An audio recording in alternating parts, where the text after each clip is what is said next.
When you ask a Trinitarian, Trinitarianism can be complicated when trying to explain nature, essence, mind, will, all of that personhood and all that goes into it, but it does engage with the text in a straightforward, honest reading. Whereas Unitarianism, well, it may be easier to describe what God is like. It might be a more simplistic version of God that fits the human mind's ability to comprehend the transcendent, which is impossible, by the way, but at least they're trying. But it does require you to be dishonest with the text, or at the very least, read into the text your presuppositions that are based on faulty assumptions about the nature of God. ask a Trinitarian how there's only one God if the persons are God and distinct from each other.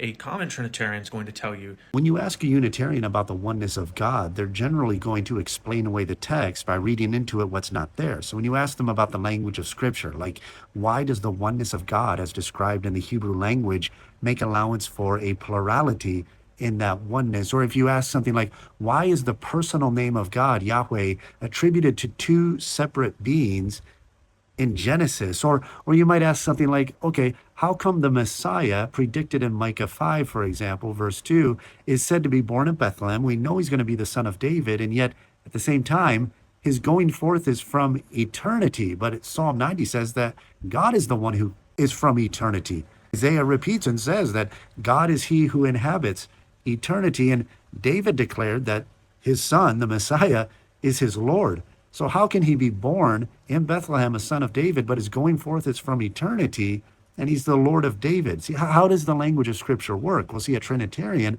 lets the language of Scripture speak for itself. We let God define who he is. Unitarians say, no, we don't like that. We're going to define who God is, and then we'll explain away these passages by saying they're either metaphorical or representative language. Why? Because we say so.